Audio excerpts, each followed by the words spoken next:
नमस्कार, good evening. शाम के 7 बज रहे हैं, वक्त हो चला है सीधी बात का और मैं हूं आपके साथ मोनिका ग्रुपर। सीधी बात में आज एक बार फिर से बात होगी राम नाम पर चल रहे खेल की। जो खेल खेला गया है वो सीधे आस्था पर डाका डालने का काम करता है। जो खेल खेला गया है वो सीधे भक्तों के भरोसे को लूटने का काम करता है, तोड़ने का काम करता है, विश्वासघात करने का काम करता है। अब जांच बढ़ती जा रही है। अयोध्या में अल्टीमेटम दे दिया गया है तो उधर दिल्ली में मंथन चल रहा है। चंपत राय, गोपाल राय, अनिल मिश्रा, इन्हें अयोध्या में अल्टीमेटम मिला है कि 3 दिन में अयोध्या छोड़ दो। तो उधर बयान दर्ज हुआ चंपत राय का, जिसके बाद चंपत राय दिल्ली चले जाते हैं। दिल्ली में मंथन होता है। इसको लेकर भी कई तरह के सवाल खड़े हो रहे हैं। सवाल ये कि क्या जांच का दायरा वाकई में अब बढ़ता जा रहा है? चंपत राय का बयान दर्ज होना, इसके क्या मायने निकाले जाए? क्या संदेह के घेरे में अब चंपत राय भी आ गए हैं? क्या चंपत राय पर भी शिकंजा जल्द ही कस सकता है? उधर क्या अब बैंकिंग ट्रेल भी शुरू हो चुका है? ये सवाल इसीलिए क्योंकि अब बैंक कर्मचारियों को लेकर भी कार्रवाई की जा रही है। ऐसे में सवाल तमाम हैं और आज उन्हीं सवालों को लेकर करने वाले हैं हम सीधी बात। उससे पहले देखिए किस तरीके से इन सवालों को लेकर सियासी बवाल मचा हुआ है। पुलिस प्रशासन निष्पक्ष जांच करके कड़ी कार्रवाई करे, सरकार इसको सुनिश्चित करेगी। जो व्यक्ति अयोध्या से विधायक रहा हो, वो राम मंदिर के दर्शन करने नहीं जाता हो, उसको ये अधिकार ही नहीं है इस राम मंदिर पर सवाल करने का। कि अयोध्या के अंदर वहाँ के बार के एसोसिएशन ने भी अभी पत्र जारी किया है कि वहाँ पर चंपत राय, बंसल जी, दूसरा गोपाल राव और तीसरा अनिल मिश्रा, ये तत्काल अयोध्या को छोड़कर यहाँ से भाग जाएं, नहीं तो वहाँ के सारे वकील सड़क उतर कर इसका विरोध करेंगे। तो ये पूरे देश के अंदर चर्चा का विषय हो गया गांव-गांव में कि ये पूरी आरएसएस और बीजेपी चाहवा चोरी कर रही है, भगवान का पैसा खा रही है। तो बयानबाजी जमकर देखी जा रही है। पक्ष बार बार अपनी बात रख रहा है, ये कह रहा है कि कानूनी कार्रवाई की जा रही है और निष्पक्ष कार्रवाई की जाएगी। तो उधर विपक्ष बार बार सवालिया निशान खड़े कर रहा है। ऐसे में कई सुलगते सवाल जिनके इर्द गिर्द आज होगी सीधी बात, वो सवाल आपके सामने रख दे। बार एसोसिएशन का अल्टीमेटम, जनाक्रोश या न्यायिक प्रक्रिया पर दबाव, इसके क्या मायने निकाले जाएं? जो अल्टीमेटम दिया गया है 3 दिन में अयोध्या छोड़ने का। दूसरा सवाल, चंपत राय का बयान दर्ज सिर्फ औपचारिक प्रक्रिया या जांच की दिशा बदलने वाला एक नया मोड़, इस बयान के क्या मायने निकाले जाएं? तीसरा, बैंकों को नोटिस और बैंक अधिकारियों पर जांच, क्या मामला अब केवल चोरी नहीं बल्कि वित्तीय नेटवर्क की जांच बना? क्या अब एक बैंकिंग मनी ट्रेल शुरू होने जा रहा है? चौथा, 15,000 की नौकरी, लाखों की संपत्ति, क्या आरोपी अकेले इतना बड़ा नेटवर्क खड़ा कर सकता है? सोचिए जरा। पांचवा अहम सवाल, सुप्रीम कोर्ट ने तत्काल सुनवाई से इनकार किया। क्या ये न्यायिक संयम या जांच एजेंसियों पर भरोसा कि एसआईटी ने जो जांच की है वो निष्पक्ष जांच है? क्योंकि सीबीआई से जांच वाली जो याचिका थी उस पर सुनवाई करने से सुप्रीम कोर्ट ने अभी फिलहाल इनकार कर दिया है। तो ये वो सवाल हैं जिनके जवाब सबसे ज्यादा जरूरी हैं। कुल मिलाकर बयान, बैंक और बवाल, इसी के इर्द गिर्द पूरी कहानी घूमती हुई दिख रही है। जनता में आक्रोश है, जनता में निराशा है, जनता बार बार सवाल कर रही है क्योंकि यहाँ पर बात उनके आराध्य की है। उस आराध्य की है जिसके मंदिर के लिए उन्होंने न जाने कितने साल, 500 सालों का लंबा इंतजार किया। और जब मंदिर, विराट मंदिर बनकर तैयार हुआ, रामलला टेंट से निकलकर उसमें विराजमान हुए, तो किसी को नहीं पता था कि किस तरीके से यहाँ पर जो दान वो अपने रामलला के चरणों में चढ़ा रहे हैं, उस दान पर डाका डालने का काम किया जाएगा। कई खास मेहमान हमारे साथ जुड़ चुके हैं। उन मेहमानों का परिचय एक एक कर आपसे करा देते हैं जिनके साथ आज हम सीधी बात करने वाले हैं। सबसे पहले तनुज दीक्षित है, अधिवक्ता है सुप्रीम कोर्ट के, हमारे साथ आज इस चर्चा का हिस्सा है। मधुकर त्यागी जी, भारतीय जनता पार्टी के नेता, हमारे साथ जुड़े हैं। कपीश श्रीवास्तव जी, समाजवादी पार्टी का पक्ष रखने के लिए हमारे साथ हैं। राज शर्मा जी, कांग्रेस के प्रवक्ता, आज हमें ज्वाइन किया है उन्होंने। रणविजय सिंह जी कुछ ही देर में वरिष्ठ पत्रकार के तौर पर हमारे साथ जुड़ेंगे। पहले यहाँ पर तनुज दीक्षित जी का रुख करते हुए, तनुज दीक्षित जी, सुप्रीम कोर्ट ने जिस तरीके से सीबीआई वाली याचिका पर सुनवाई से अभी इनकार किया, तो इसके क्या मायने निकाले जाएं? क्या ये एक संयम वाली न्यायिक प्रक्रिया है कि अभी एसआईटी ने जांच की है तो एसआईटी की जांच होने दीजिए, उस दिशा में बढ़ने दीजिए, या फिर एसआईटी पर इतना भरोसा कि जो जांच हो रही है वो निष्पक्ष जांच हो रही है? हम यहाँ माननीय अदालत पर सवाल नहीं खड़े कर रहे हैं, लेकिन जनता इसके मायने समझना चाहती है। देखिए मोनिका जी, चाहे सीबीआई हो चाहे एसआईटी हो, जनता का जो पूर्ण विश्वास है वो एजेंसियों पे पूरा है। ये दोनों संवैधानिक एजेंसियां हैं और निष्पक्ष जांच करती हैं। यहाँ सबसे बड़ा सवाल ये है कि एजेंसी कोई भी हो, जांच निष्पक्ष होना चाहिए। जो इंसाफ के लिए आम व्यक्ति इंतजार कर रहा है, क्या वाकई में इतने बड़े ट्रस्ट में जो कांड हुआ है उसकी क्या सत्यता है, उसकी कसौटी को नापने के लिए एजेंसी कोई भी हो सकती है, लेकिन उसका सही संरचना से, सही ढंग से उसकी जांच पड़ताल होनी चाहिए और वही सबसे मजबूत स्थिति इसमें बताएगा।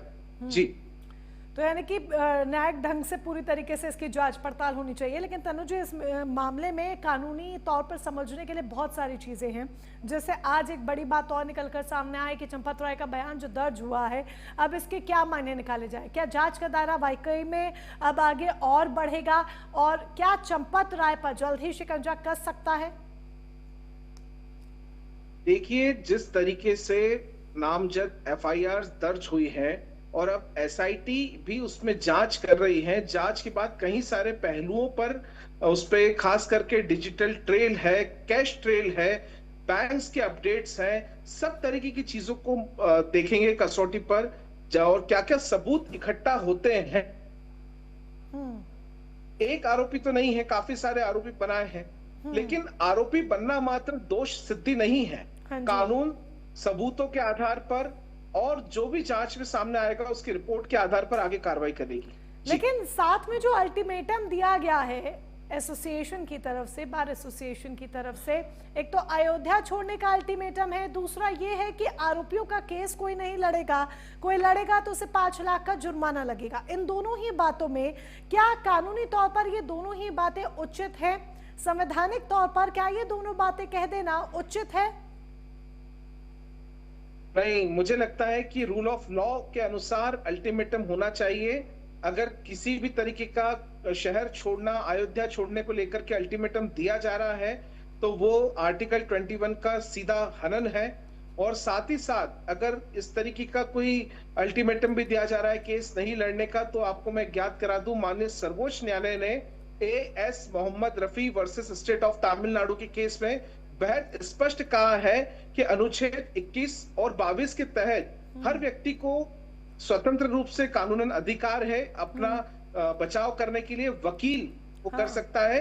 ऐसे में कोई भी बार एसोसिएशन उसको नहीं रोक सकती है, चाहे वो अयोध्या के वकील ना हो, बाहर के वकील हो, वो भी हो सकते हैं, या फिर अगर कुछ इसमें मामले में ज्यादा इस तरह की बढ़त दिखी तो हो सकता है कि माननीय सर्वोच्च न्यायालय को इसमें हस्तक्षेप करके कानूनन उपयोगिता दिखानी पड़े। जी ठीक है, चलिए तनु जी, आप हमारे साथ जुड़े और जानकारी दी उसके लिए बहुत बहुत शुक्रिया आपका। हमें ज्वाइन करने के लिए, अपना समय देने के लिए तहे दिल से धन्यवाद।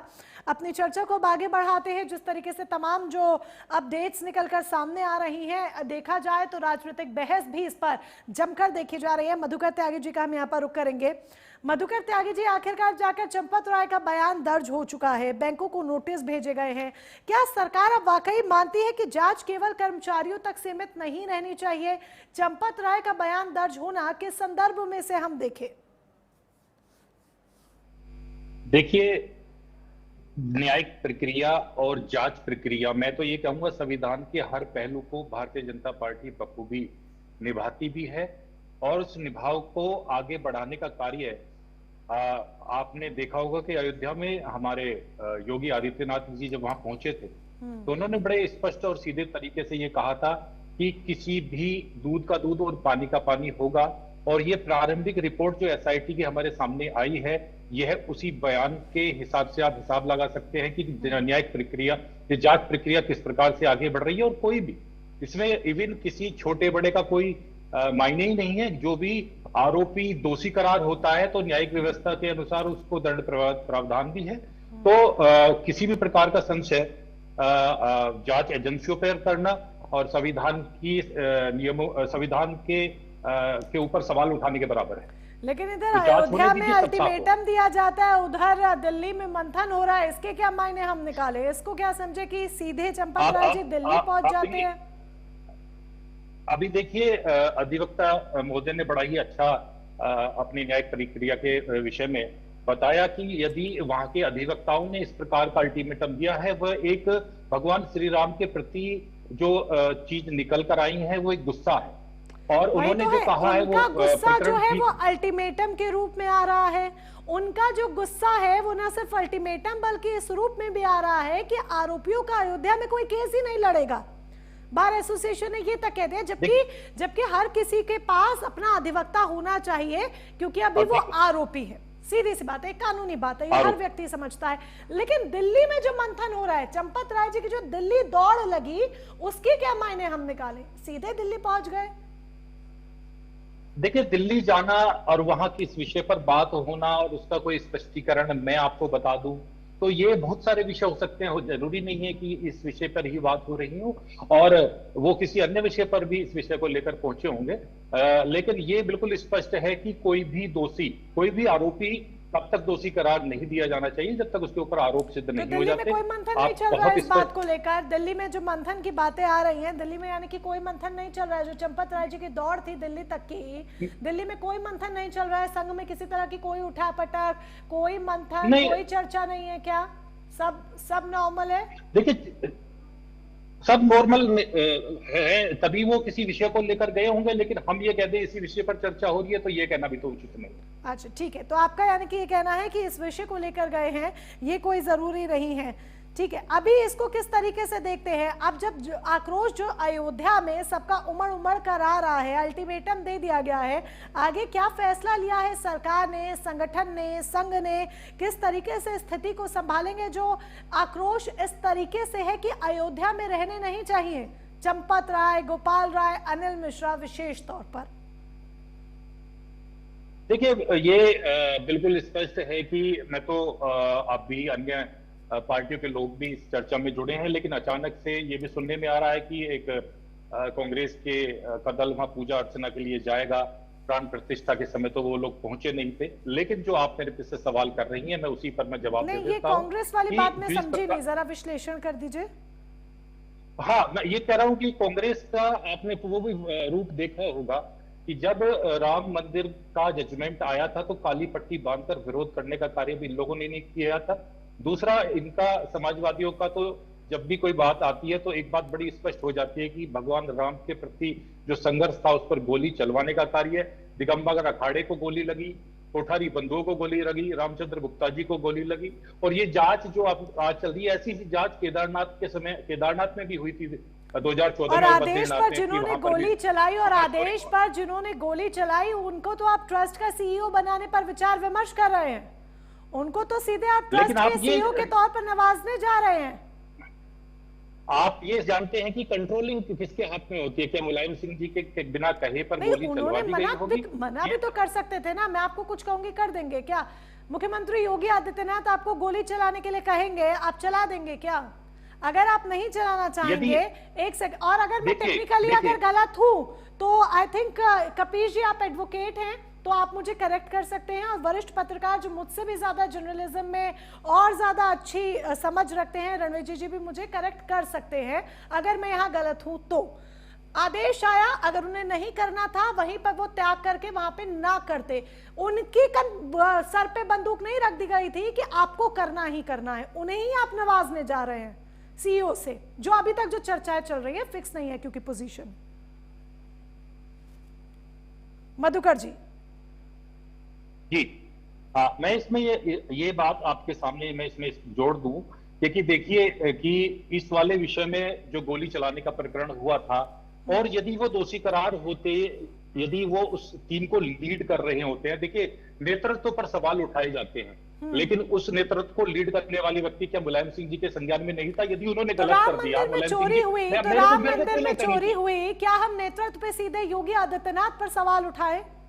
तो फिर चंपत राय, और फिर चलिए योगी आदित्यनाथ जी भी नहीं, चंपत राय पर सवाल उठ रहे हैं तो सबको मिर्ची क्यों लग रही है?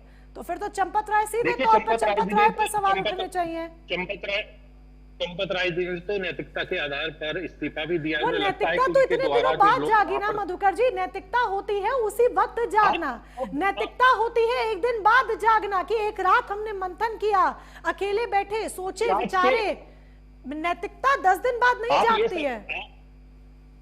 आप ये समझिए कि किसी भी मामले की जांच के आदेश एसआईटी टीम का गठन करने के लिए किसने कहा था? तो चंपत राय जी न्याय चाहते थे। वही चंपत राय जी थे जिन्होंने सबसे पहले इस पूरे मामले का खंडन भी कर दिया था। बातें दोनों तरफा की है, आप सिर्फ बात की बातें गिना रहे हैं, शुरुआत की बातें भी गिनाइए। शुरुआत की बात नहीं है, ये राम जी की आस्था का विषय है। और आज चंपत राय जी और दूसरे जो हमारे इसमें अनिल मिश्रा जी हैं, दोनों ने इस्तीफा दिया है और ये जांच आगे बढ़ेगी। मैं किसी को अभी भी यही कहने के मैं योगी जी के उस बयान को कोट करते हुए आगे बोल रहा हूं कि यह जांच आगे बढ़ेगी और इसमें कोई भी दोषी होगा। अब तक हम किसी विशेष व्यक्ति के ऊपर आरोप सिद्ध नहीं कर सकते, तो आगे ये जांच का विषय है, इसको आगे बढ़ने दीजिए। तो अभी जांच का विषय है, मामले को आगे बढ़ने दीजिए। कपिल श्रीवास्तव जी, जांच जिस दिशा में आगे बढ़ रही है, जैसे जैसे जांच का दायरा आगे बढ़ रहा है, क्या जांच की निष्पक्षता को देखा जा सकता है कि निष्पक्ष तरीके से जांच चल रही है और वाकई में इस पे पूरी तरीके से भरोसा किया जाए? कपिल जी, आपकी ऑडियो नहीं आ रही है, अनम्यूट कीजिए पहले प्लीज। आप ऑडिबल नहीं है, अनम्यूट कीजिए पहले।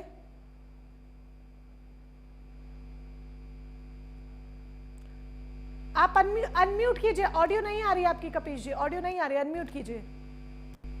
ओके, बोलिए। शायद कोई टेक्निकल इशू है, कपिल जी से एक बार दोबारा से संपर्क साधा जाए। कपिल जी, हम दोबारा से आपको आवाज आ रही है क्या? बिल्कुल बिल्कुल, अब आप ऑडिबल है जी, अपनी बात रखिए, अब आप ऑडिबल है। देखिए, 2-4 बातें मैं आपको कह दूं। पहली चीज तो ये कि जो एसआईटी का गठन हुआ है वही गैर विधिक है, क्योंकि आरोपी भी तुम हो और फरियादी भी तुम हो और जांचकर्ता भी तुम हो और न्यायकर्ता भी तुम हो। क्यों कह रहे हैं? जिस ट्रस्ट को के 4 इस बड़े स्तंभों पर इस लूट खसोट और डकैती का आरोप है, जो कि उन्हीं के अंदर साथ में काम करने वाले लोगों का बयान है पब्लिक डोमेन में, उसके बाद भी इन्हीं को फरियादी बनाया गया। और आरोपी ने क्या डिमांड की कि साहब एक एसआईटी का गठन कर दिया जाए। ये किसने किया? आरोपी ने। जिस ट्रस्ट पे लूट और डकैती का मामला है, जिसको नृपेंद्र मिश्रा जी ने कहा कि डकैती हुई है, ये कपिल श्रीवास्तव नहीं कह रहे हैं, उसी श्री राम मंदिर ट्रस्ट के निर्माण समिति के अध्यक्ष हैं नृपेंद्र मिश्रा जी। उन्होंने कहा चोरी नहीं, डकैती हुई है और हर चीज चंपत राय, गोविंद राव और गोपाल जी जानते रहे हैं, अनिल मिश्रा जानते रहे हैं, ये 4 नामजद हैं। और एसआईटी के जांच करने से पूर्व ही संतोष दुबे ने 4 इन बड़े नामों के नाम जो हैं तहरीर दे दी श्री राम जन्मभूमि थाने को, लेकिन एफआईआर दर्ज नहीं। और सबसे बड़ी बात देखिए, जिस एसआईटी के गठन के बाद एसआईटी की रिपोर्ट संजय प्रसाद जी को सौंपी गई, वो खुद आरोपी ट्रस्ट के मेंबर हैं। और ये मैं मानता हूं योगी जी की बात कि उन्होंने वो कहे कि दूध का दूध और पानी का पानी कर देंगे, तो इसमें कहीं दो राय नहीं। भाई, पानी चला गया जेल और दूध चला गया मलाई से मिलने दिल्ली, क्योंकि जो चौकीदार और बाबा के 4 और 4 के 40 चोर हैं, अली और बाबा के 40 चोर, यानी चौकीदार और बाबा के 4 चोर, उन 4 चोर के 10 और चोर, यानी कि 40 चोर, जिन पर आरोप है वही बिदक रहे हैं। हमको सबसे बड़ी बात यह है कि आपने पानी को जेल पहुंचा दिया, अब दूध को कब पहुंचाओगे? दूसरी बात, सर्वोच्च न्यायालय के जिस भी आप अधिवक्ता गण हमारे मित्र को बैठाए थे, लर्नेड काउंसिल थे, हमको 2-4 बातें उनके ऊपर कहनी है। पहले तो यह कि सर्वोच्च न्यायालय ने, उनको शायद मालूम नहीं है कि सर्वोच्च न्यायालय ने इस याचिका को यह कह करके खारिज किया है कि यह याचिका हाई कोर्ट के अंदर पहले ले जाओ। और दूसरी बात आपको बता दें कि जो वो कह रहे थे कि आर्टिकल 21 प्राण एवं दैहिक स्वतंत्रता का अधिकार, उसका वायलेशन करती है जो अयोध्या बार काउंसिल है, जिन्होंने जो अपील की है। अरे भाई, उन्होंने आंदोलन करने की अपील की है, जो आपका संवैधानिक राइट है। प्राण एवं दैहिक स्वतंत्रता के अधिकार को सिर्फ प्रशासन और शासन हरण करते हैं, शायद ये मालूम ही नहीं उनको। ये तो उनको मालूम होना चाहिए कि वो भारतीय जनता पार्टी के पक्ष में बैठ करके अपनी दलीलें कर रहे हैं, और वो भी गैर विधिक, और सुप्रीम कोर्ट के लाए रहे। गजब की बात है, प्रणाम करता हूं उन्हें। मुझे आप एक बात ये बता दीजिए, जब कसाब के साथ भारत के सारे वकीलों ने तो कह दिया था कि हम इनका केस नहीं लड़ेंगे, किस आर्टिकल का वो हुआ था? उन्होंने ये क्यों नहीं कहा कि वकीलों का तो ये अधिकार है, लेकिन एमिकस क्यूरी सरकार नियुक्त कर सकती है, जैसा कि कसाब के भी केस में हुआ था। एमिकस क्यूरी जो सरकार का अधिकार है, उसको नियुक्त करने में तो कोई दिक्कत ही नहीं है, अगर कोई और तैयार नहीं है। और चंपत राय समेत जो 3 लोगों को कहा गया है कि ये ट्रस्ट तुरंत छोड़ करके निकल जाएं, वो इसलिए कि जो आज भी लेथन फैली हुई है उसको ये बैठ के साफ कर रहे हैं, सारे साक्ष्य मिटा रहे हैं। यही मुख्य आरोपी हैं जो बाहर हैं, वो तो सब युक्त है जो अंदर गए हैं। आप मुझे बताइए, एक ट्रस्ट का महासचिव, उसका ड्राइवर, उसके पास 36 दान पात्रों की चाबी कैसे थी? बिल्कुल। उसके पास उसके भतीजे को जो मनोज यादव है, मनीष यादव है, उसको जो है उसने नियुक्त कैसे करवा दिया था बिना चंपत राय के? और 8 महीने की सीसीटीवी फुटेज क्यों मिटा दी गई? और उसके बाद हिडन कैमरा भी 40 दिन पहले लगाया गया। उस हिडन कैमरे में 40 दिन में 70 बार चोरी रिकॉर्ड हुई, और वो सब ये लोग देख रहे थे। उसके बाद भी चंपत राय ने क्या कहा कि कोई भी ऐसी बात उल्लेखनीय नहीं है, झूठ बोला पूरे देश से। क्यों? अपने लोगों को बचाने के लिए। ये सीधी बात है। सारे आरोप जो भी लगे, चाहे वो सिंधी एसोसिएशन ने लगाया हो 200 किलो चांदी का, चाहे जो हीरे और पन्ने का जड़ा हुआ जो है वो हार था, या चरण पादुका थी, या काक भुसंडी थे, वो सब तो इन्हीं को दिया गया था। और ये बता रहे हैं कि काक भुसंडी हमारे कार्य सेवकपुरम में एक मंदिर की शोभा इनके के विश्व हिंदू परिषद के मंदिर की बढ़ा रहा है। उसने तो राम मंदिर के लिए दिया था, और आपने रसीद क्यों नहीं दी? अगर आपने जांच कराने में कितना समय लगता है कि ओरिजिनल चांदी है कि नहीं है, ओरिजिनल सोना है कि नहीं है, ओरिजिनल हीरा है कि नहीं है, ओरिजिनल पन्ना है कि नहीं है? अरे आप किसी के पास ले जाओ, जो बढ़िया सुनार है तुरंत बता देगा। गोल्ड लोन कैसे दिया जाता है? मैं मधुकर जी आपकी बात पर कुछ कहना चाहते हैं। कपीश जी, बैंक का भी वकील हूँ। कपीश जी, मधुकर जी कुछ कहना चाहते हैं, टेक ले लें उनका। कह लेंगे, मैं लीगल बात कर रहा हूँ, इन लीगल बात नहीं कर रहा।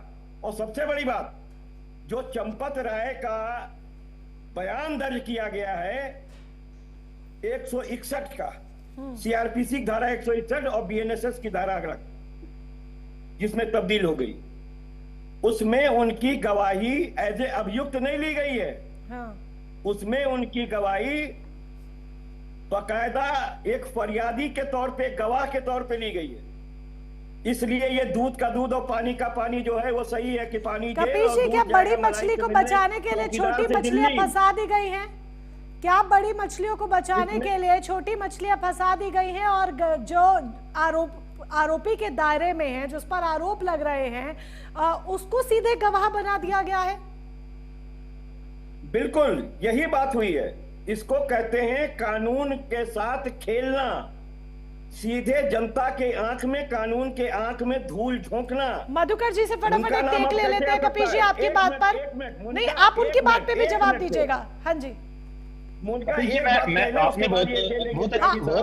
एक सेकंड वो अपना सेंटेंस कंप्लीट कर ले, बस एक सेकंड वो सेंटेंस कंप्लीट कर ले। मोनिका कृपया इनको मना कीजिए, मैं 1 मिनट में अपनी बात हाँ जी, हाँ जी, जी जी, ओवर टू यू कपीश। देखिए, मैं सबसे पहली बात ये कह दूं कि ये विधि के जानकार नहीं बैठे हुए, बावजूद इसके आपको हम बता देते हैं पूरा प्रक्रियात्मक विधि क्या है।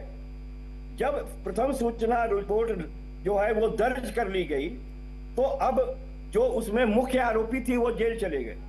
मुख्य आरोपी को पुलिस ने रिमांड मांगा ही नहीं कि 317(2) बीएनएसएस की धारा में बरामदगी दिखा करके प्रूफ किया जा सके। ये बरामदगी उनके उपस्थिति में नहीं कर रहे हैं, इसलिए मान्य नहीं होगी, साक्ष्य की वैल्यू नहीं होगी। दूसरी चीज, अभी तक सअभियुक्त, अब ये क्या है, जब मेन अभियुक्त नहीं रहेंगे, सअभियुक्त अगर बयान भी दे दे और इनको जेल ले जाया जाए तो भी ये विचारण में बच जाएंगे, क्योंकि सअभियुक्त का बयान भारतीय साक्ष्य अधिनियम के तहत माकूल नहीं होता है, वो बहुत कमजोर साक्ष्य होता है। इसलिए ये मुख्य मुलजिम उसको नहीं बना रहे हैं, चाहे वो तीनों, क्योंकि अगर उनको मुख्य मुलजिम बनाएंगे तो जो न्यास का गठन किया है, जिसने इन चोरों को अपने लिए बैठाया है, उस चौकीदार पर इसकी आंच चली जाएगी, और अगर गिरफ्तार करेंगे तो चंपत राय नरेंद्र मोदी की पोल खोल देंगे। यही सच्चाई है, यही यूनिवर्सल ट्रुथ है। ये लुटेरे हैं भगवान राम के, ये डकैत है भगवान राम के रतन के, इन्होंने राम का रतन लूटा है और इनको कभी कोई बख्शेगा नहीं। टेक्निकली जो सारे पॉइंटर्स है मधुकर जी, कपिल जी ने यहाँ पर रख दिए हैं, बात कहीं ना कहीं घुमाई जा रही है, और जो संदेह के घेरे में शुरुआत से सबसे पहले है, एक मास्टरमाइंड के तौर पर संदेह के घेरे में जिस पर सब सवाल खड़े कर रहे हैं, उसको ही गवाह बनाकर आगे कर दिया गया है।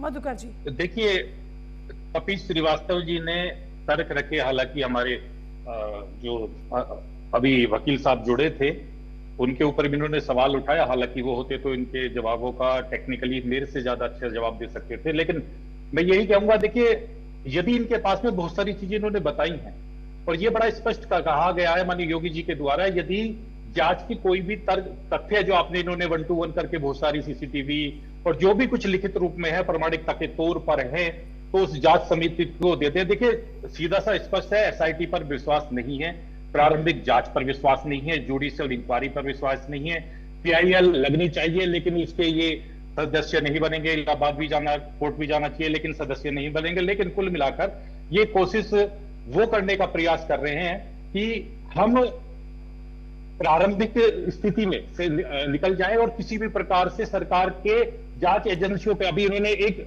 और बात कही थी संजय प्रसाद जी को लेकर, स्पष्ट कर दूं, संजय प्रसाद जी अतिरिक्त मुख्य सचिव है गृह, और जो एसआईटी टीम बनी है उसको रिपोर्ट करने का, इन तीनों सदस्य जो हुए उनको रिपोर्ट करने का अधिकार गृह को है, यानी कि इन्हीं को है। अब संजय प्रसाद जी के ऊपर भी ये सवाल उठाने, देखिए, जब जांच चल रही है, जजमेंट भी इन्हीं को देना है, जांच समितियों पर ये विश्वास नहीं करना है, कभी ये अभी कह देंगे भाई सीबीआई पर ये विश्वास नहीं है, सब उन्हीं की कठपुतलियां मानकर चल रहे हैं, तो संविधान को मान ही कहा रहे हैं। मधुकर जी, हर एक चीज पर भरोसा हो जाए, मधुकर जी सुनिए, हर एक चीज पर भरोसा हो जाए तो आप भी हर एक चीज सार्वजनिक कर दीजिए ना। कंप्लीट कर लूं मोनिका जी, आप ये देखिए कि यदि इस तरह की मंशा भारतीय जनता पार्टी की होती, क्या एसआईटी टीम गठित होती, 8 आरोपी होते, इन्होंने और एक चीज बात कही कि जो बड़ी मछलियां हैं वो बच जाएंगी। ये बड़ी मछलियां, मैं तो ये कहूंगा कि समाजवादी पार्टी के द्वारा प्रोषित जो मगरमच्छ थे उनको सही जगह पहुंचाने का कार्य भी भारतीय जनता पार्टी ने किया। उनके नाम लेने में कोई गुरेज नहीं है, मुख्तार अंसारी जी हैं, विकास दुबे हैं, अतीक अहमद है, ये लोग कहाँ हैं, किसने पाले थे, और ये सभी को जब जाहिर है कि ये लोग सिस्टम में बैठकर किस प्रकार से कार्य करते थे। कपिल जी, आप अनम्यूट कीजिए पहले अपनी ऑडियो। ये लोग हमें ना सिखाएं कि जांच व्यवस्था में हम कोई कोताही बरतने, जो लुटेरे थे वो तो लोगों को लूट रहे थे, ये भगवान को लूट रहे हैं। तो और ब्रिजेश सिंह से लगाया विनीत सिंह, ये किसको लूट रहे हैं? इनके ऊपर कार्रवाई कब होगी? ये जांच समाजवादी पार्टी को संतुष्ट करने के लिए नहीं है, उसको तो समाजवादी पार्टी को संतुष्ट करने के लिए जांच नहीं है, निष्पक्षता के लिए जांच है, धनंजय सिंह के ऊपर ट्रांसपेरेंसी के लिए जांच हो रही है, और ये बिल्कुल स्पष्ट होगा। इनके गुनाह आप इस पे मर्डर नहीं है, इनकी लूट नहीं है, इनके अपहरण अभी इस पर तो कपिल सिंह वो कैसे मिल जाएंगे कि ये तो गलती से जिसमें तो और लोग जुड़ने चाहिए थे, तो ये कभी भी संतुष्ट होने वाले व्यक्ति नहीं है। तो उनके नीचे तो इनको जरूरी, जिस प्रकार से भगवान राम के मंदिर के बन जाने से इनके अंदर दर्द है, ज्यादा दर्द हो रहा है कि राम मंदिर बनकर तैयार हो गया है, और उसमें बनाने बहस लंबी है मधुकर जी, सिर्फ बार बार इतिहास के पन्नों को मत कुरेदिए। अभी जो मुख्य मुद्दा आ गया है सामने उस पर बात कीजिए, क्योंकि ये भी किसी ने कल्पना नहीं की थी कि दान में इस तरीके से डाका डाला जाएगा, चोरी भी नहीं डाका डाला जाएगा। तो अभी मुख्य मुद्दे पे बात कीजिए, इतिहास के पन्ने पलटने से कुछ भी नहीं होगा। राज शर्मा का रुख करेंगे। राज शर्मा जी, जिस तरीके से बहस है, जिस तरीके की बयानबाजी है, जिस तरह की आरोप प्रत्यारोप की राजनीति है, और जो डाका डालने का काम प्रभु श्री राम के मंदिर में किया गया है, क्या आपको लगता है कि वित्तीय पारदर्शिता अब मंदिरों में, धार्मिक स्थलों में सबसे ज्यादा जरूरी हो गई है? और एक राष्ट्रीय पार्टी होने के नाते क्या संसद में कांग्रेस इस मुद्दे को उठाएगी गंभीरता से? देखिए, हम गंभीर मुद्दे उठाते हैं, इसके लिए हम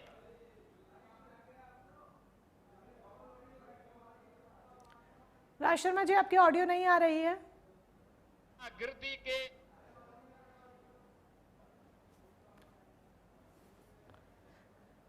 कुछ टेक्निकल इशू में भी आ रहा है, जिस वजह से हम राज शर्मा जी से कनेक्ट नहीं कर पा रहे हैं। कुछ ऑडियो इशू है, जल्दी हम राज शर्मा जी से दोबारा से कनेक्ट करेंगे। रणविजय सिंह जी का हम यहाँ पर रुक कर लेते हैं। राज शर्मा जी, आवाज मिल पा रही है आपको? ठीक है, मुझे मिल रही है। ओके, रिकनेक्ट कर चुके हैं Raj Sharma ji. Over to you Raj Sharma ji. मैं सिर्फ इतना बात चाहता हूं, मैं त्यागी जी को पहली बात कहना चाहता हूं, देखिए वो तो महापाप हुआ वो जो डकैत थे वो तो महापाप हुआ, मगर आप उन पापियों को बचाने के लिए डिफेंड करोगे तो आप घृणित पाप करोगे, पहली बात। दूसरी बात, क्या ये बात सच नहीं है कि चंपत राय मोदी जी के खास है? दूसरी बात। तीसरी बात, अभी आप नृपेंद्र मिश्रा के लिए कह रहे थे कि चीफ मिनिस्टर ने गोली चलाई थी। मैं इसको मान लेता हूं, लेट अस अज्यूम कि चीफ मिनिस्टर के बिना मुख्य सचिव, प्रमुख सचिव की हिम्मत क्या जो हिल जाए, तो क्या ये माना जाए?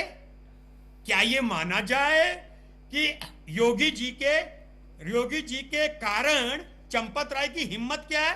जो हेरा फेरी हो रही थी वो चीफ मिनिस्टर करा रहे थे। इस बात का भी त्यागी जी जवाब देंगे। चौथी बात, चंपत राय दिल्ली गए, क्या करने गए, दिल्ली किस किस से मिलेंगे, ये सब दिखाया जाए। पांचवी बात, आपकी पार्टी का एक करैक्टर बताता हूं। वो राघव को क्यों बना रहे हो आप मिनिस्टर? क्योंकि उसने अपनी पार्टी से गद्दारी करी। एक नाथ मुंडे के वो कौन है, एक सिंधे, उनके बेटे को क्यों बना रहे हो आप मिनिस्टर? क्योंकि उसने सिर्फ सेना को तोड़ा। तो आज देश जानना चाहता है, जिसने पुरुषोत्तम राम के यहां डकैती डाल दी, चंपत राय ने, आप उसको राज्यसभा सदस्य कब बनाना चाह रहे हो? मैं आज मोनिका जी आज आपको आंख से आंख मिला के कह रहा हूं, ये लोग जो चोर होते हैं, डकैत होते हैं, गद्दार होते हैं, ये उनको मंत्री से नवाजते हैं। मुझे आज जानना है त्यागी जी, याद रखना एक बात, मैं आज यहां पे बैठा हूं कांग्रेस का प्रवक्ता, लेकिन मैं सिटीजन ऑफ इंडिया पहले हूं। आप इस बात को बताएंगे कि चंपत राय को आज यहां कसम खाएं योगी जी और मोदी जी की चंपत राय को कभी राज्यसभा सदस्य नहीं बनाएंगे। छठी बात, मोनिका जी, आजकल इनका चलन है, जिन्होंने राम के दर्शन नहीं करने गए, मंदिर की स्थापना में नहीं गए, उन्हें राम मंदिर के बारे में बोलने का अधिकार नहीं है। तो भाई साहब, मैं तो वैष्णो देवी के स्थापना दिवस पे नहीं गया था, मैं तो केदारनाथ नहीं गया था तब, तो क्या आपसे पूछ के जाऊंगा? मंदिर मुझे जाना है, आपसे पूछ के लाऊंगा? मैं तो राम मंदिर, मैं तो किसी मंदिर में नहीं गया। तो आपका कहना यह है। और एक बात चाहता हूं, बस इतनी तो बता दो त्यागी जी, भाई इतना कहना, डकैती तो पड़ी ना, डकैती तो पड़ी ना, अभी आप इधर उधर की बातें कर रहे हो। और आज एक बात कहूंगा कपिश भाई, कि याद रखिएगा, राजनीति में अपने को बचाने के लिए बड़ों से लेकर छोटों की तक गर्दन कटवा दी जाती है। ये वही कर रहे हैं, याद रखना, ये भगवान करा रहा है आपने। और एक और मैं आप ही के, मैं मोनिका जी अभी सीन देख रहा था, ध्वजारोहण हो रहा है, वहां प्रधानमंत्री हैं, उसी वक्त डकैती हो रही थी, ऊपर स्थल में प्रधानमंत्री ध्वजारोहण कर रहे थे, नीचे नोट गिन रहे थे। और त्यागी जी, एक बात पूछता हूं, जो सोना गायब हुआ, कितनों ने अपने बच्चों की शादी में पिघला के उसका गहना बना दिया, ये तो बताओगे दोस्त। आज आप मुलायम सिंह को गाली दे रहे हो, मुलायम सिंह को तो आप गाली दे ही नहीं सकते, उन्हें तो कौन सा दिया था कपिश भाई, मुझे याद नहीं, उन्हें इसी सरकार ने एक इनाम दिया था, जो भी है दिया था। बस इतना चाहता हूं, अगर अपने को बचाना है तो इस चोरी का जिम्मा नेहरू जी पे डाल दो, बच जाओगे। नेहरू जी आपके माई बाप हैं, नेहरू जी और इंदिरा जी आपके माई बाप हैं, आप उन पे डाल दो, आप बच जाओगे। लेकिन याद रखना, आने वाले टाइम के नौनियाल, त्यागी जी, अगर आप नहीं सुधरे, मेरी बात को समझना, जहां कह रहा हूं, नहीं सुधरे तो चौराहे पे लोग कंचे मारा करेंगे और लोग पूछेंगे ये क्यों मार रहे हो? तो लोग कहा करेंगे बच्चे कि ये मधुकर त्यागी जी, जब पुरुषोत्तम राम के घर पे डकैती पड़ गई, जब पुरुषोत्तम राम को ठग लिया गया, जो लोग पुरुषोत्तम राम को अपना माई बाप कहते थे तो मधुकर त्यागी झूठ बोलते थे और उन लोगों को डिफेंड करते थे। नैतिकता की बात करते हो, नैतिकता की बात करते हो। हमारे टाइम में एक डिब्बा डी रेल हो जाता था तो रेलवे मिनिस्टर त्याग पत्र देता था। हमारे टाइम में गृह मंत्री दिल्ली में वो कोई कांड हुआ था सिनेमा हॉल का, दूसरी ड्रेस पहन के चले गए थे, उनको इस्तीफा ले लिया गया था। आज आप लोग इस्तीफा नहीं देते हो। आप डकैत और गद्दार जिन्होंने अपने लोगों से गद्दारी करी, चाहे वो चड्डा हो, चाहे वो वहां के महाराष्ट्र के कड्डा हो, वो उप मुख्यमंत्री के बच्चे, इन लोगों को आप इसलिए बना रहे हैं। क्यों अच्छा जता क्यों बना रहे, इसका जवाब भी लूंगा। राघव चड्डा की क्वालिटी मुझे बताओगे कि आपने क्यों बनाना चाहते हो? राघव चड्डा को भी छोड़िए, मुद्दे पर, राम मंदिर के मुद्दे पर राघव चड्डा और शिंदे को छोड़िए, इनका कैरेक्टर बता रहा हूँ मोनिका जी, इनका कैरेक्टर बता रहा हूँ। निकृष्टतम कैरेक्टर के लोग सरकार में बैठे। और एक और बात, आ रहे मधुकर जी, आ रहे प्रधानमंत्री जी क्यों नहीं बोलते इसके लिए? योगी जी मेरे पड़ोस के जिले में पीलीभीत में कह रहे हैं कि अखिलेश को मैं कृष्ण जन्मभूमि के लिए आमंत्रित करता हूं। नहीं, आपको कोई आमंत्रित करने की जरूरत नहीं है। हम हिंदू हैं, सनातन हैं। आपकी तरह पीताम्बर पहन के झूठ नहीं बोलती। आपकी तरह दिन में हर डिबेट में 3 टीके लगा के नहीं बैठती। अगर मैंने एक टीका लगा दिया तो वो टीका लगा रहेगा। मैं तो आप लोगों के कैरेक्टर को जानता हूं यार, ठीक है, आप लोगों के कैरेक्टर को जानता हूं और जिस दिन चाहोगे पूरा प्रूफ कर दूंगा। तो मोनिका जी, अब इन्हें त्यागी जी को आप समझाएं, ये डिफेंड करेंगे, इनको पाप चढ़ जाएगा। मधुकर त्यागी जी, जवाब आपसे लिया जाएगा, लेकिन थोड़ा सा पहले रणविजय जी के पास जाएंगे। ओके, राज शर्मा जी का सवाल नहीं, जवाब जरूर लेंगे, पर पहले रणविजय जी इंतजार करें। पहले रणविजय जी से मैं उनका टेक जरूर लूंगी, फिर हम लौटेंगे और आप उस पर जवाब दीजिएगा राज शर्मा जी की बात का। रणविजय सिंह जी वरिष्ठ पत्रकार के तौर पर हमारे साथ है। रणविजय जी, जो पूरा मामला आकर खड़ा हुआ है और जिस तरीके से उसमें रोजाना नए नए अपडेट्स निकलकर सामने आ रहे हैं, नए नए इसमें बदलाव हो रहे हैं, जांच का दायरा आगे बढ़ रहा है, जिस तरीके से जांच हो रही है, क्या सभी ट्रस्ट के जो लोग हैं उन सभी की जवाबदेही इसमें बनती है? विशेष तौर पर चंपत राय को लेकर जिस तरीके के सवाल खड़े हो रहे हैं और ये बात सामने आ रही है कि भाई गवाह के तौर पर उन्होंने जो है वो बयान दर्ज कराया है, क्या ये सवालों के घेरे में नहीं आता? मोनिका जी, देखिए, जो अयोध्या में हुआ, जो भगवान राम के लिए चढ़ावा भक्तों ने दिया, उसमें दान रास में जो चोरी हुई, उसको किसी भी तरह से डिफेंड तो नहीं किया जा सकता। जो दोषी हैं उनको उनकी सजा कानून की जिस जिस धारा में होगी वह तो मिलेगी ही, इसके अलावा भी उनको सजा मिलेगी। और वो सजा क्या है? भगवान राम के नाम पर किसी भी किस्म का अपराध करने वाले को, जो हम सनातनी हिंदू भाई लोग मानते हैं, वह मानते हैं कि हनुमान जी किसी को बख्शते छोड़ते नहीं है, वह कोई भी हो, चाहे वह चंपत राय जी हो, चाहे वह डॉक्टर अनिल मिश्रा जी हो, या जो जेल चले गए वो हो, या कोई भी अन्य हो, बचेगा तो कोई नहीं, सजा मिलेगी सबको।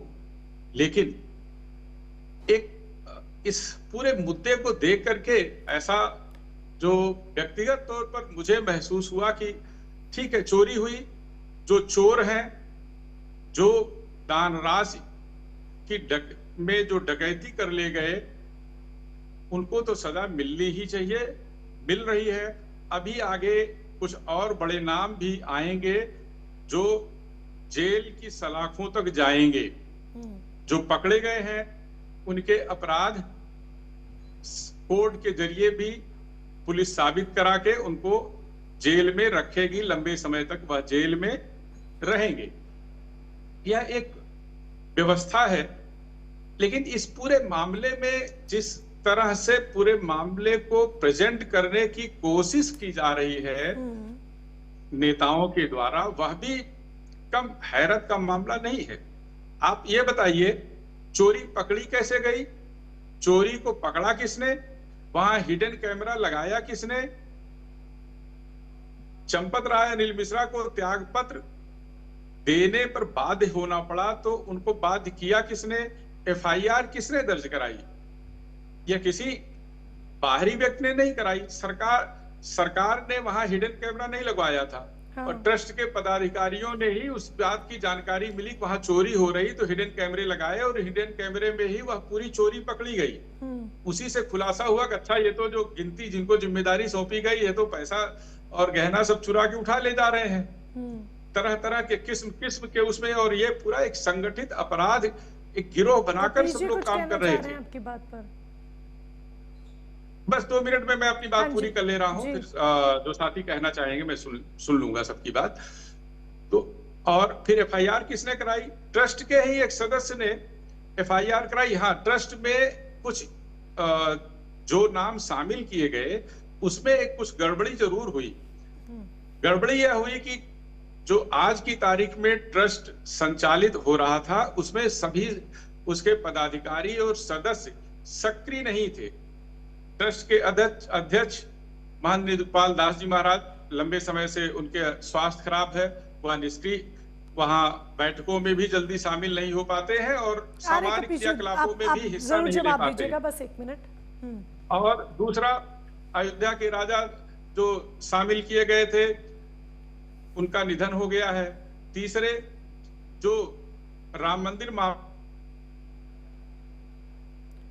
रणविजय जी से कनेक्शन ब्रेक हो चुका है। कपीश जी हालांकि यहाँ पर कुछ कहना चाह रहे थे। कपीश जी, मुझे उम्मीद है रणविजय जी बस रिकनेक्ट कर जाए तब हम आपकी बात सुनते हैं, ताकि वो आपकी बात का जवाब दे सके। तब तक मधुकर त्यागी के पास चलते हैं। मधुकर त्यागी जी, आप राज शर्मा की बात पर काफी कुछ कहना चाह रहे थे। इस बार आप लोगों की तरफ से जो आरोप है वो नेहरू जी पर नहीं मढ़ा गया है। देखिए, जिस हमारी सुरक्षा एजेंसियों में भाई साहब ने काम किया है, तो पहले तो उस सुरक्षा एजेंसी को प्रणाम करता हूं, और बहुत अच्छा आपने इस देश के लिए सेवाएं की। लेकिन आज जहां आप सेवाएं कर रहे हैं वो बिल्कुल गलत रास्ता है, ये भी आपको समझने की आवश्यकता है कि ये वो लोग हैं, मैं तो बोलने दीजिए राजी, फिर आप बोलिएगा। ये वो लोग हैं जो भगवान राम को काल्पनिक मानते हैं, और आज इस मैटर में जो रणविजय जी ने रणविजय जी ने बिल्कुल स्पष्ट किया है कि कैमरा लोग पकड़े जा रहे हैं, प्रश्न उठाए हैं कि क्या कोई आरोपी जो है वो जो है फरियादी हो सकता है?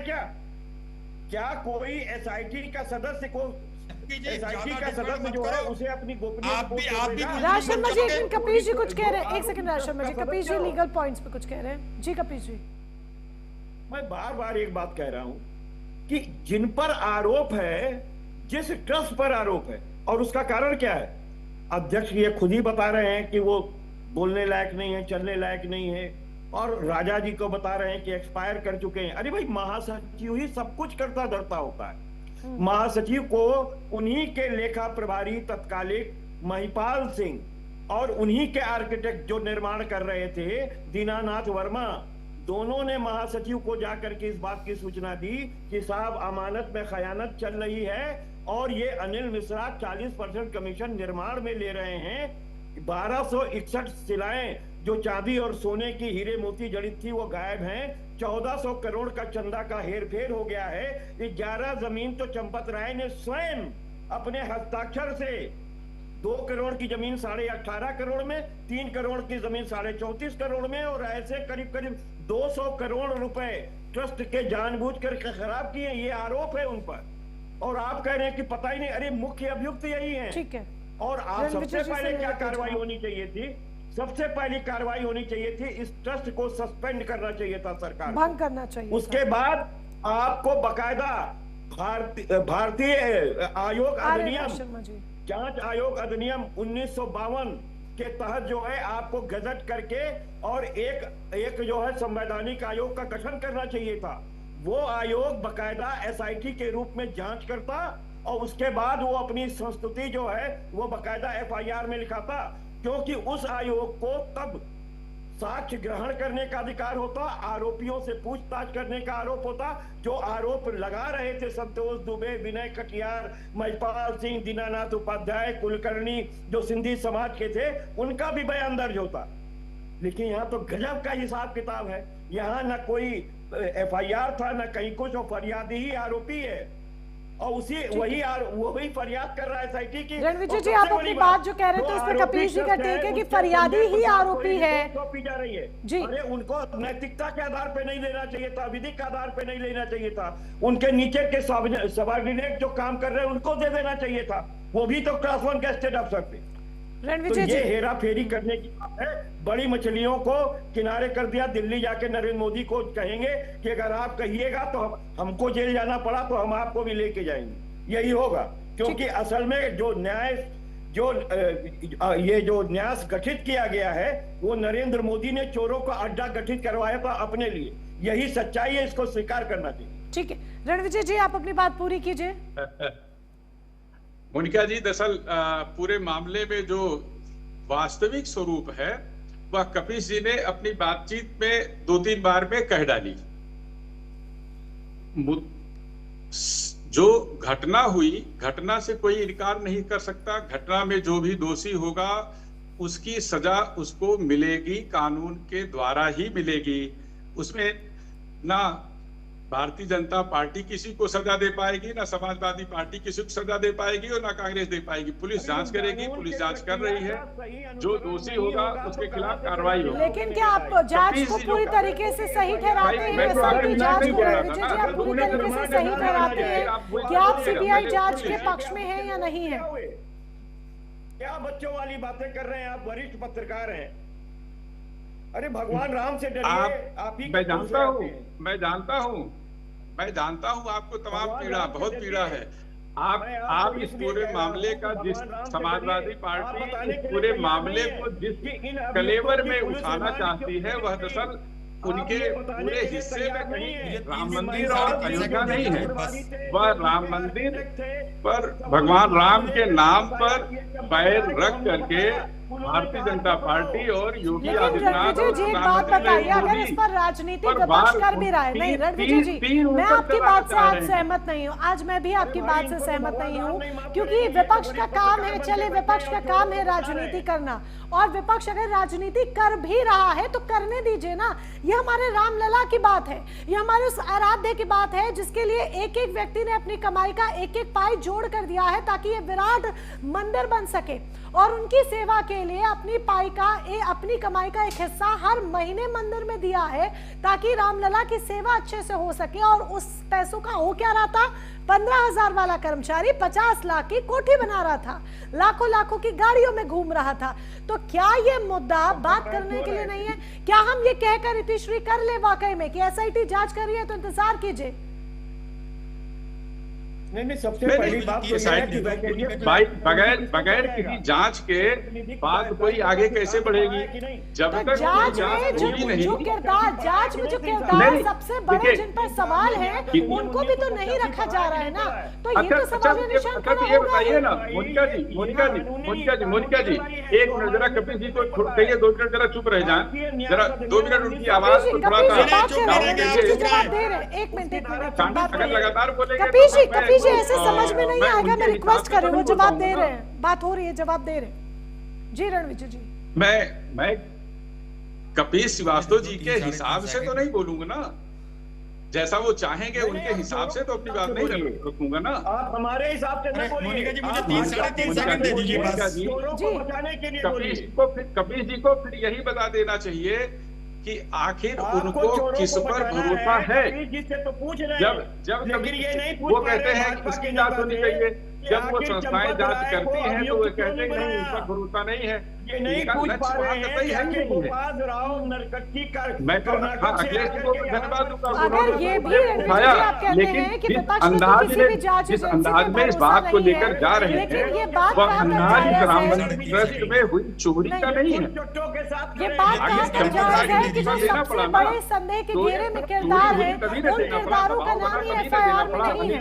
को बाहर संस्था से जाना पड़ा ना। अरे भाई, अरे चुप रहो, 3-3.5 सेकंड मुझे चाहिए भाई। मोनिका जी बोलूं? जी राज शर्मा जी, एक टेक राज शर्मा जी का भी। जी राज शर्मा जी फटाफट अपनी बात रखिए। बस मैं कपिश भाई आपसे एक बात पूछना चाहता हूं। क्या मैं त्यागी जी और रणविजय जी के खिलाफ 0 एफआईआर लिखा सकता हूं कि ये चोरों डकैतों को डिफेंड कर रहे हैं?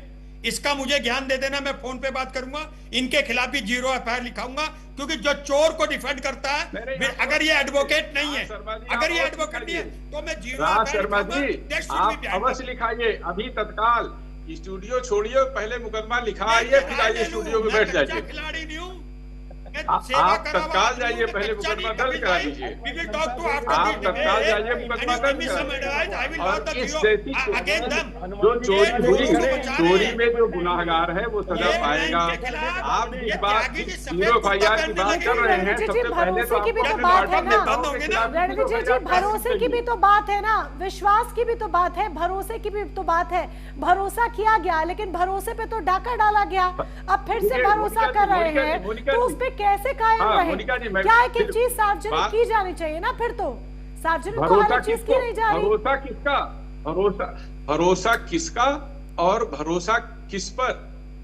जिन लोगों ने वहां दान दिया, जिन लोगों ने 10-10 रुपए, 20-20 रुपए, 50 रुपए, जिसके पास जो सामर्थ्य थी, उन्होंने अपनी आस्था के लिए, अपनी आस्था के रूप में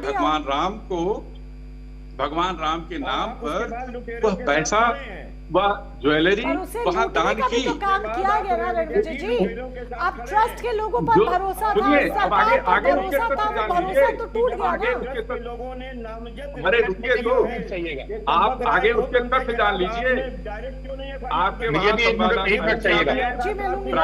संवाददाता है, उनसे जरा पता करा लीजिए कि जिस दिन ये घटना हुई उसके बाद से सनातनियों का उनकी आस्था, उनकी भक्ति वहाँ टूट गई, खत्म हो गई। तो क्या जो चंदे, जो चढ़ावा आ रहा है, उसमें कितनी कमी हो गई? अगर आस्था भक्ति लोगों को टूट गई तो चढ़ावे की कमी हुई है। फाइनल टेक मधुकर जी से, मधुकर जी ओवर टू यू, बहुत एक फाइनल टेक, एक फाइनल कमेंट शॉर्ट में। बिल्कुल, देखिए आज ये जांच समाजवादी और कांग्रेस वाले लोगों के लिए पता ही नहीं है, ये बिल्कुल दिमाग से निकाल दे। राम मंदिर की आस्था पर इन लोगों ने जो क्वेश्चन मार्क किया है, उसका दूध का दूध और पानी का पानी हमारी पार्टी कर रहेगी। पहली बात, प्रारंभिक रिपोर्ट सौंपी जा चुकी है, अंतिम रिपोर्ट बाकी है, तो एक तो जांच एजेंसियों को संदिग्ध स्थिति में डाला है। दूसरा इन्होंने ये कहा, मैं और बता दूं, ये आज राम मंदिर को लेकर इतने सवाल उठाने का प्रयास ये कर रहे हैं कि मैं मानता हूं कुछ दिक्कतें हुई हैं, लेकिन जब वक्त बोर्ड पर सवाल आता है, वहां की अनियमितताएं देखी जाती है, तब इनके मुंह में दही जम जाती है, तब भी इन लोगों को बोलना चाहिए। इस प्रकार से राम शर्मा जी और कपिल शर्मा जी धार्मिक एंगल देने की मत कोशिश कीजिए मधुकर जी। चलिए, समय इशारा कर रहा है, मुझे कार्यक्रम को यहाँ पर विराम देना होगा। ये बोले दान में दर्शन बना रहे आकर्षण, वो होने वाला नहीं है।